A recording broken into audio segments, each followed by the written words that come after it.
Hello, sisters. Welcome to week 5 of the Sister Sunday series. Today we're going to be talking about different types of PCOS. So if you've been diagnosed with PCOS, you will find out pretty quickly that it's not a one-size-fits-all. Not one treatment is going to work for all women that have PCOS. So today I'm going to talk about the 4 most common typical types of PCOS and how I would recommend we kind of start working on fixing them more naturally. So the 4 types of PCOS are going to be insulin resistance is number 1, which is 70% of us have insulin resistance.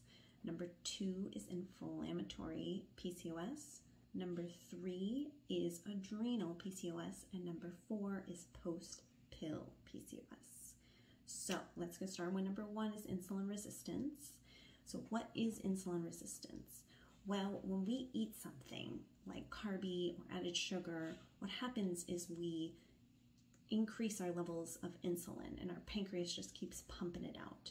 Now, from a normal person, it would get the signals into the cells and it will stop pumping out insulin.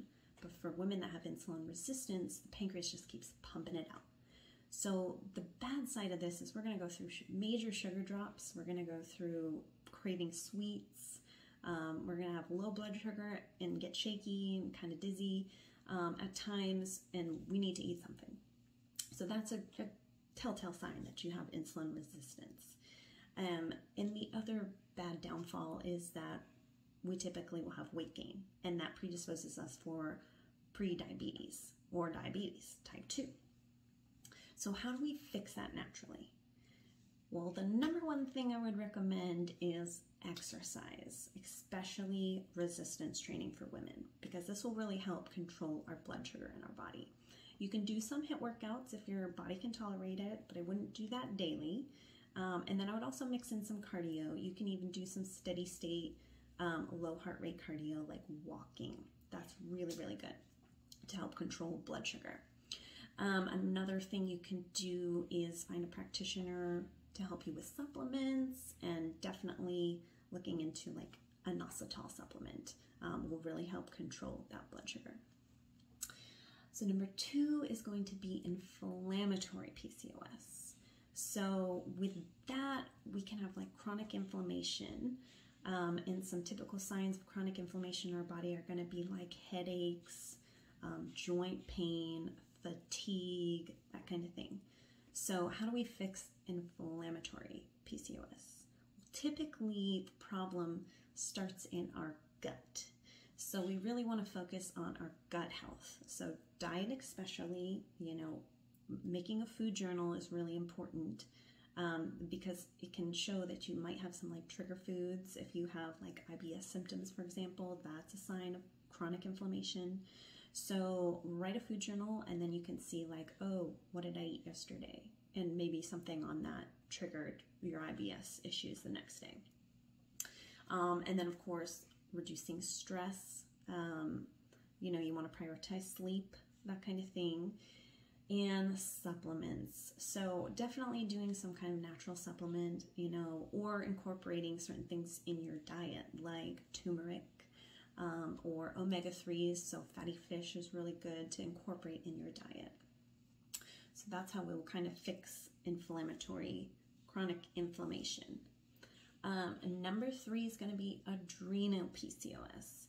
So what is adrenal PCOS? Well, typically our bodies don't respond to stress the natural way. So our bodies will just pump out more DHEA. And this causes like major fatigue, grogginess, and also inflammation as well. So the biggest thing with adrenal PCOS is you want to prioritize sleep. You want to avoid caffeine or really limit your amount of caffeine. You want to avoid any HIIT workouts. So you can still do slow resistance training. You can still do like long walks, but nothing that's going to super stress out your body. You also want to find ways to manage your stress. So you know, prioritize your sleep, maybe do some meditation, that kind of thing. You need to calm that nervous system down. And also maybe look for a practitioner to help you with some herbal supplements to help with your adrenals. So finally, number 4 is going to be post-pill PCOS.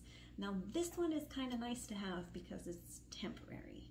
So basically when we start taking birth control, our body is now suppressing ovulation. So once you stop taking the pill, your body just doesn't know how to produce those hormones again.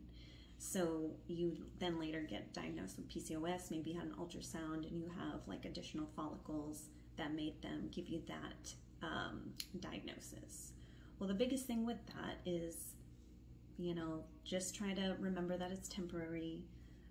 Maybe find a practitioner that's going to help you with supplementation, help with ovulation again, and try to reduce stress, prioritize sleep, that kind of thing. So those are the 4 most common types of PCOS. I hope this video was helpful. If you liked it, please like, share with friends, and please subscribe for more. Thank you. Bye.